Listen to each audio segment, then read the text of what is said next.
네, 오늘은 그 강박증을 치유하기 위해서 필요한 작업들에 대한 이야기를 해보겠습니다. 우선 강박증을 통제하기 위해서는 우선 증상의 정도를 파악해야 할 거예요.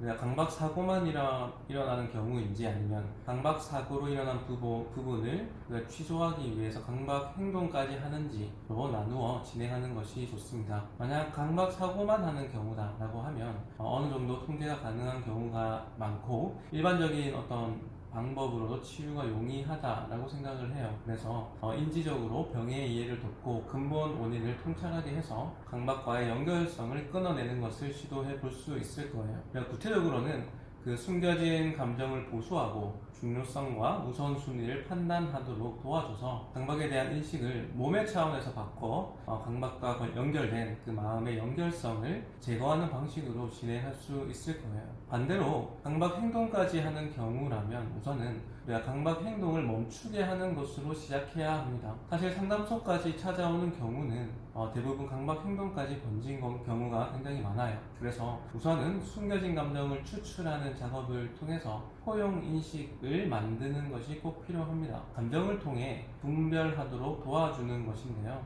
그 작업을 해야만 그 강박 사고가 사실은 진실이 아니다라는 것을 인식할 수 있습니다. 그것을 반드시 내 몸에서 인식을 해야만 그 행동만큼은 하지 않도록 유도할 수 있을 거예요. 강박으로 20-30년 넘게 고통받고 계신 분들도 굉장히 많죠.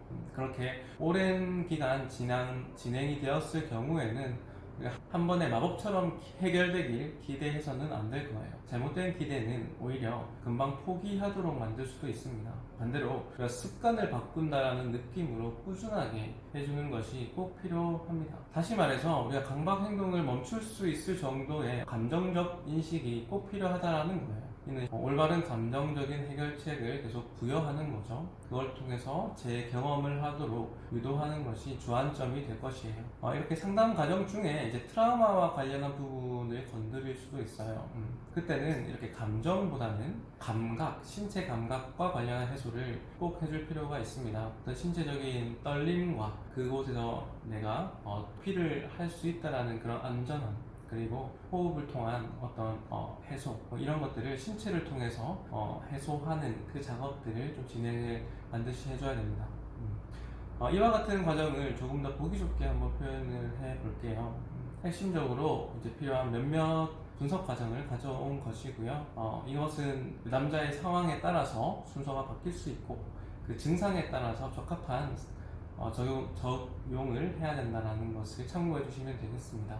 우선 첫 번째로 무의식에 숨겨놓은 어떤 심리서사 그리고 감정을 발견하고 그 서로를 연결해서 우리가 회피 지점을 보수할 필요가 있어요. 과거 역행이나 기호와 전략을 통해서 절대 들키고 싶지 않아 해서 드러내지 못했던 그 심리서사 그리고 숨겨진 그 감정 이것들을 발견하고 그것을 해당 상황에서 연결해서 경험하도록 유도해 주는 것이 필요합니다. 그것은 이제 강박을 선택해야만 했던 무의식적인 원인, 즉 핵심 서사를 스스로 발견하도록 하고 통찰하도록 유도한다는 거예요. 사실 지금 완전히 실제와 같이 느껴지는 그 강박을 당장 멈추지는 못하겠지만 그것이 일어나는 어떤 메커니즘을 완전히 체화하도록 우리가 인지적으로도 설명을 해줘야 될 겁니다. 두 번째로 여기에 더해서 감정을 통해서 중요성에 대한 인식, 우선순위에 대한 인식을 확보를 해야 될 거예요. 우리가 강박적인 행동을 멈추기 위해서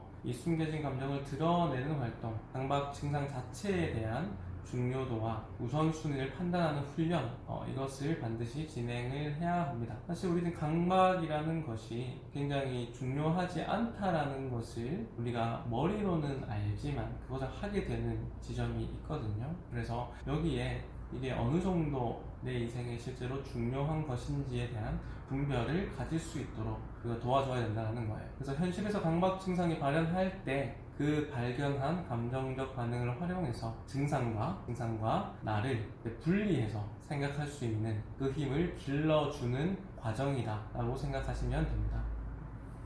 그리고 이제 강박증에 대해서 어떤 뇌과학적인 이해를 통해 지금 내가 겪고 있는 것이 왜 이런 현상이 발현되고 있는 것인지, 이 고통이 사실은 뇌 기능상 오류이고 물리적인 상처로 인해서 생기는 홀로그램과 같은 것이라는 것, 뇌 기능 이상으로 필름이 넘어가지 않는 상태라는 것, 이것을 우리가 완전히 인식하고 받아들일 수 있도록 설명을 하고 이해를 도와줘야 합니다. 그리고 세 번째는 분노와 슬픔, 그리고 본래 얻고자 했던 그런 긍정적인 감정을 드러낼 수 있도록, 분출하고 해소할 수 있도록 시도를 해줘야 돼요. 우리가 이런 분석을 진행할 때마다 숨겨진 것들, 어떤 들키고 싶지 않은 것들을 발견할 때마다 그것을 올바른 어떤 감정을 내가 느끼려고 했던 것인지에 대해서 계속 도움을 줘야 돼요. 특히 이것을 하는 과정에서 우선 슬픔이라는 감정, 그리고 어떤 분노가 필요한 감정, 이것을 드러낸다면 우리가 기존에 말했던 그런 하수구가 막혀있던 것을 뚫어낼 수 있는 그런 지점을 만들어낼 수 있을 겁니다. 그리고 이 감정을 언어화, 상징화하는 그런 과정을 통해서 이 감정을 수용할 수 있도록, 내 것으로 만들 수 있도록 도움을 줘야 합니다. 그리고 네 번째는 핵심 심리서사를 발견을 하게 해서 기존에 내가 강박과 연결되어 있던 내 무의식의 연결 지점을 분리를 시키고 그것을 재기호화하는 전략을 시도해 볼 필요가 있을 거예요. 우리가 숨겨진 핵심적인 어떤 심리서사, 그리고 내가 들키고 싶지 않았던 그 핵심 감정으로 우리가 그걸 드러내므로 해서 출구를 만든다면 기존 강박 증상과 연결되어 있던 어떤 그 연결이 분리가 될 수 있는 지점이 만들어질 거예요. 우리가 그 틈을 활용해서 내가 가지고 있는 긍정적인 자원을 발견하고 그것을 내가 건강하게 발현할 수 있는 지점을 만들어주는 것, 그것이 반드시 필요할 겁니다. 그리고 다섯 번째는 우리가 원형 분석과 상징화 작업을 통해서 자신의 어떤 균열된 정신적인 부분을 다시 맞추는 작업을 진행을 해야 할 거예요. 이런 강박 행동에 대한 통계가 가능해지면 이런 원형 분석, 상징화 작업을 통해서 내가 가지고 있는 어떤 정신적 에너지의 균형을 맞추는 작업을 해줄 수 있을 겁니다. 그리고 마지막으로 내가 가지고 있는 어떤 일상생활에서의 잘못된 어떤 심리서사, 그리고 그곳에서 우리가 딜레마적인 점을 찾아서 그것을 수정해주는 작업이 필요할 거예요. 완벽주의라거나 어떤 전념과 같은 그런 개념, 이런 것들은 사실 비합리적인 심리서사거든요. 이런 부분들이 왜 비합리적이고 이것을 믿을 필요가 없다라는 것을 우리가 인지적으로 확인을 시켜줘야 될 거예요. 그리고 현실에서의 우리가 출구를 좀 만들어주고, 그래서 주체성과 책임감을 길러줄 수 있는, 그리고 그 책임감을 기르는 만큼 내가 자유로워질 수 있음을 경험하게 해줘야 될 겁니다. 그리고 우리가 앞에서 이야기했던 어떤 일어나서는 안 될 자신이 가지고 있는 어떤 도덕적 저항, 이것이 무엇인지를 파악하고 이것이 사실은 괜찮다는 것을 알 수 있도록 그 저항선을 낮추는 거예요. 그것을 수용할 수 있는 그런 인지적인 훈련, 코칭이 필요할 겁니다.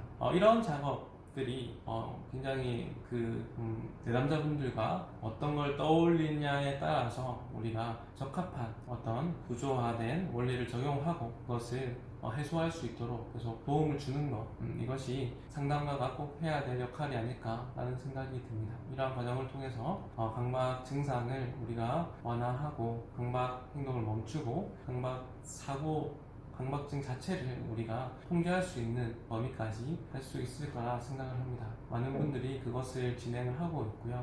이 정보가, 이 내용이 강박 증상을 가지고 있는 많은 분들에게 진짜로 힌트가 되고 실제로 도움이 되는 그런 내용이 되길 기대를 합니다. 오늘 내용도 여기까지 하고 마치겠습니다. 감사합니다.